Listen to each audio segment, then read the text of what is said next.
మీరు ఎవరు లేరు అంటే ఇక్కడ ఆంధ్రప్రదేశ్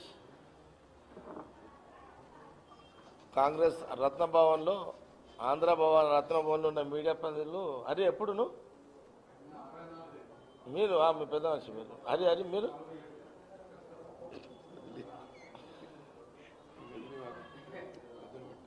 మొత్తం మీద అనుకోవచ్చు 66లో నేను పుట్టలేదు, మీరు కూడా చాలా మంది పుట్టలేరు, ఒకరెవరో ఉన్నారు ఇక్కడ, వారి పేరు సార్ 64 విశాఖ హక్కు ఆంధ్రుల హక్కు ఉద్యమము వైజాగ్ ప్రారంభమైన ఈ ఉద్యమము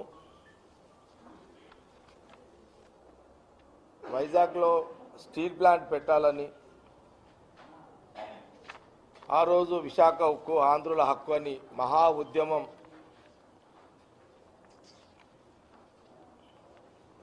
ఆనాడు 1966 అక్టోబర్లో అమృతరావు గారు కాంగ్రెస్ ఏఐసిసి సభ్యులు దళిత నాయకులు విశాఖ హక్కు ఆంధ్రుల హక్కు అని గుంటూరు నుండి విశాఖపట్నం కలెక్టరేట్ వరకు వెళ్ళి అక్కడ నిరాహార దీక్ష చేసిన చరిత్ర 1966 నవంబర్లో బ్రహ్మానంద రెడ్డి గారు ముఖ్యమంత్రిగా ఉండగా దాన్ని వినిపింపజేసి సానుకూలంగా స్పందించారు. 1970లో ఇందిరాగాంధీ గారు పార్లమెంట్లో దీనిని గుజరాత్ వాళ్ళు కూడా అడుగుతున్నారు, వాళ్ళతో కూడా మాట్లాడి విశాఖపట్నంలోని స్టీల్ ప్లాంట్ ఇస్తామని ఆనాడు ఇందిరాగాంధీ గారు ప్రధానమంత్రిగా వారు పార్లమెంట్లో ప్రకటించడం జరిగింది. 1971 జనవరిలో విశాఖ స్టీల్ ప్లాంట్కి భూమి పూజ శ్రీమతి ఇందిరాగాంధీ గారు చేయడం జరిగింది. ఈ స్టీల్ ప్లాంట్కై పోరాడినందుకు 78లో అమృతరావు గారికి ఇందిరాగాంధీ గారు తాడికొండ నుండి ఎమ్మెల్యేగా చేసిన చరిత్ర.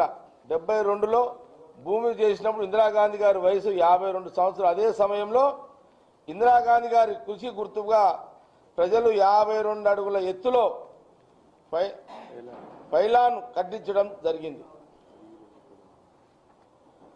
1972లో స్టీల్ ప్లాంట్ని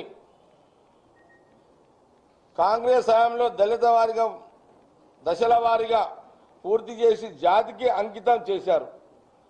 ఇది కాంగ్రెస్ కృషి. కాంగ్రెస్ యొక్క బాధ్యత తెలుగు ప్రజలకు విశాఖ స్టీల్ ప్లాంట్ను ఇచ్చిన ఘనత. మంత్రిగా పివి నరసింహారావు గారు ఆయనే చేసింది.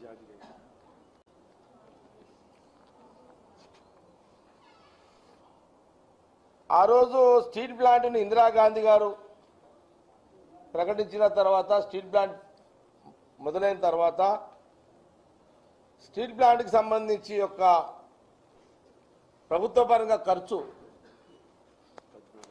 14,000 కోట్లు, దశల వారీగా అంచెలంచెలుగా అది దాదాపు ఒక 26,000 కోట్లు అంత ఖర్చు పెట్టడం జరిగింది ఆ రోజులో. ఆ రోజు 14,000 కోట్లతో వైజాగ్లో మొదలుపెట్టిన విశాఖ స్టీల్ ప్లాంట్ ఆ ప్రాంతానికి, ఆ వైజాగ్కి మహానగరంగా అది ఉపయోగపడ్డది. ఆ స్టీల్ ప్లాంట్ అనేక మంది ఉపాధి ఉద్యోగాలు, అనేక మంది వేలు లక్షలలో కుటుంబాలు విశాఖ స్టీల్ ప్లాంట్ మీద ఆధారపడి జీవనం గడిపినటువంటి చరిత్ర.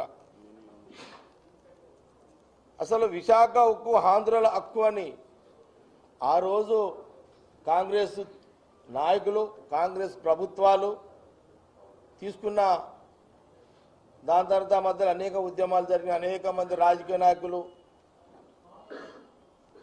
దాని మీద ఉద్యమాలు చేసి కొన్ని సంవత్సరాలు కాలక్రమంలో ఇందిరాగాంధీ గారు తీసుకున్న నిర్ణయంలో ఆంధ్రప్రదేశ్కి అది వైజాగ్ స్టీల్ ప్లాంట్ రావడం జరిగింది.